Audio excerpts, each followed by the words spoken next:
So I've got a little story to tell.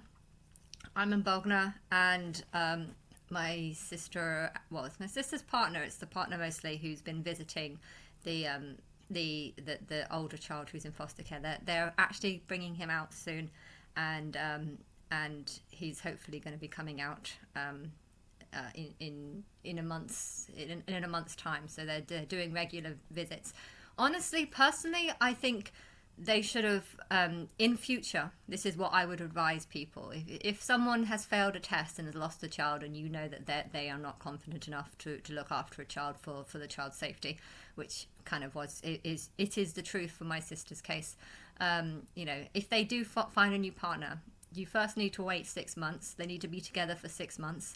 And if they are showing signs of being serious and being close, and if the partner is responsible, you know, I think that for me would be enough sign to say that this person, should try and meet the kid and see if, and especially you shouldn't have to have, if someone loses custody of a child and because the father died or whatever, they shouldn't have to get pregnant by someone else for that partner to be considered, to be serious. You shouldn't have to go through a pregnancy, another pregnancy, for the pregnancy to happen, for the father to prove that to himself, to prove to the social services through his own new child that he can do it.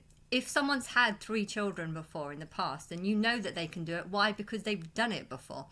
And so I think it's terrible how you failed him, even though he did a very good job with his 3 kids. And yeah, it's terrible that that's happened, and it's terrible that he had to have another child with Sophie to prove that they were serious, to prove that he can do it. And even though he is a good dad, they were still just trying to get custody of the first kid, trying to get all Sophie's problems and put it on him, and almost indicate that he too has the same problem. I don't know what's going on with social services, but I feel like even though they don't get bonuses for having more kids on their books, they know that the more kids there are on their books, the more money the government will give them, the more money they'll get, the more money they'll have to employ people. And I'm wondering if, people might think, well, if we start losing all these kids off our books, then we're not going to have a job because we're not going to have anything to do. So they make things to do, they make up things to do, make up all these meetings, and then they fail people, even if they've had 3 kids and have done it very well and were responsible parents. They would fail them just because they can. Anything that they can to fail a kid or fail someone is what they do. And it's horrible. I was thinking in the swimming pool today, just this has obviously happened because all the homeless people, there's loads and loads of homeless people in America and in England as well. But how many of these homeless people have gone through a similar thing like this? Their parents don't love them. But if you actually find out the parents and you ask the parents, why did you abandon your kids? How many of these parents would say, because when I had you, I was on some problems and social services took my children away, and when I tried to get them back, they kept putting me down, telling me I was useless, telling me I wasn't going to heal or wasn't going to do this. And how many people found that the fact that their children were taken away has actually made them stop being able to love their kids? Because that's how I feel. Like, I know it's not my kid, I'm just the auntie, but I feel a huge amount of distance now between me and the child that's been taken away, because they've made absolutely no attempt for me to contact or them setting up a fucking fake court to say that I don't have any rights over this kid is just proof that this whole system is fucking messed up, and I'm really, really angry with it. You should be wanting kids to not be on your books so that you don't start using government funding to fund these kind of things, that fund kids in care that don't need to be in care, because there are people that can look after them.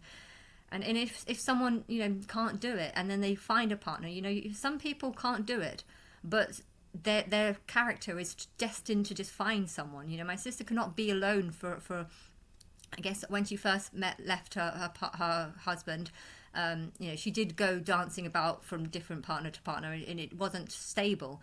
But when she lost custody of her children, finding a partner was something that was on her main goal, because she wanted to get her child back, and she knew that if she had a partner, the partner might be able to gain custody. So she was on a desperate lookout for someone to be a good father figure, and she found a good father figure. And then to think that this guy has failed the test, even though he's had 3 kids, and then just left it for a whole nother year, saying you have to prove yourself first. Oh, but we're not going to allow you to prove yourself. You're going to have to wait for your kid to be born. I mean, if this girl wasn't born, he would have no way of proving himself. But social services will take this as an excuse that you can't prove yourself. I can't prove myself unless I have a kid. And because I don't have a kid, I could not prove myself to social services that I can do it.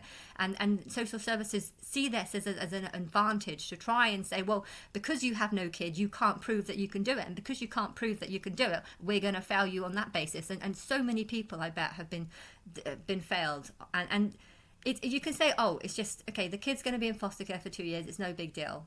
But it is a big deal, because it changes the relationship that people have with their parents.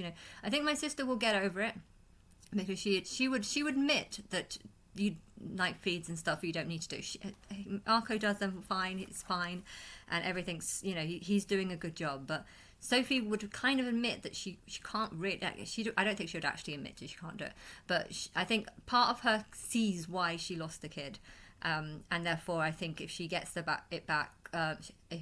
When she gets him back where she is, she would feel slightly different to how most people would feel. But with me, personally, if someone took my kid away saying for all these reasons, oh, your house isn't big enough, you don't have enough money, you don't have the money. I mean, surely the £100,000 that you've spent, you could just say, okay, if you're struggling, we'll give you £5,000 to look after your own kid. That way you don't have to go back to work or something. If you could do up a much better arrangement, rather than just take the kid off them and just have endless meetings, there's just so many. And if someone does have a partner, that's good. You need to start giving them chances and opportunities.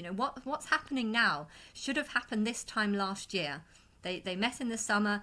By Christmas, they've had their 6-month period of being together, and they're serious. And she had a kid on the way, and they should have said, okay, well, this is the time that you start meeting the child and start getting close to the child. If the child was 1 year old when he goes to live with the family, he wouldn't have this such attachment to the foster carer that he had, and things would have been very different. And Marco shouldn't have needed to prove that he can do it with one child before being allowed to have the other child. I mean, it's just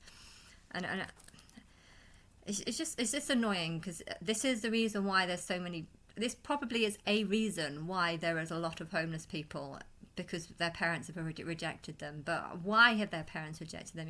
I don't know the statistics, so I can't say that this is the truth, because I've not done any research in it. But I would love to know, what are the statistics? How many people are homeless because, well, their parents don't love them? But then you need to actually find out why, because Leo might grow up believing that I don't love him. I think that's highly likely that he will grow up believing that I don't love him. I'm hoping to go to America. I'm hoping to work on my religion and whatever needs to happen. And there's a high chance that I'm not going to come back to England, and they're not going to know me, and he will grow up believing that. But if he knew that the actual details about what actually happened, it's hard to explain it. But when someone's taken your rights away, you just feel cold and numb. And I bet there's loads of parents that social services have destroyed their relationship with their own child, because they want to just take the child, say that they're not worth, the parents aren't good enough, like they are. They think they are good enough, but you're not. And being treated like that is just a horrible thing, that it makes parents not like their their own kids. And if this is the reason why there's so many homeless people, because their parents abandoned them because of social services getting involved and telling them, making them feel shit, and then I wouldn't be surprised. But anyway, before I went into that rant, I was going to say something which was positive, which was that we went swimming with Alicia, and I was thinking, I really need a float. And I had this vision. I went round to the charity shops, and there was this little place called just like that. They had like a section can't really see it. They had a section that was just full of like lots of stuff, and for some reason, when I was in the pool, I was like, I had this, the voice in my head told me, go to this location, and right there where there's, right just on the side there, look down. That's what the voice in my head said. And guess what? I went to that shop that I visited the day before, and I found this. Yeah. And it is a bit big, which means that it's going to last for a whole year, so it will last throughout the whole of the summer and stuff. But I'm pretty cool. It's pretty cool. It's only £1 as well. It looks brand new, very clean, and it was like the voice in my head helped me to shop, because it told the voice in my head told me to go to that charity shop where they had all that clutter of stuff, and then look down at where the mattresses were, and that, well, I didn't know it was mattresses. I knew there was something there. I was just looking that location, and I found it. And I also bought this it's for summer. I don't even know. Sophie doesn't like, I mean, they've got quite a lot of stuff in their house, but I can imagine them not buying something like this. But I think it's important to have something like that. So I've got, and I also want to get this. Look, I bought this for myself. I would give this to their flat right now is a bit small for things like this, but it's so soft. TY does it really well, and it matches. Yay! It's a similar kind of thing. So I've got a TY bag and a TY, and I've also got this one as well. There's actually one more which I'm tempted to get. I've been lying on them all day, and they're really, really soft, and I got fishy still. So I'm a big TY fan, and TY cheers me up, and they've definitely got the pillow right. I think I probably prefer a square one, but I suppose they look more animal-like when they're around. But yes, there was a blue one that I'm tempted to go get. They're only £5. They're so cheap. They are secondhand, but they look and feel new, and they smell new. They everything about them looks, feels, smells new. So I think they were just a gift from someone that they didn't want, so they've ended up in the charity shop. But I'm very happy with them.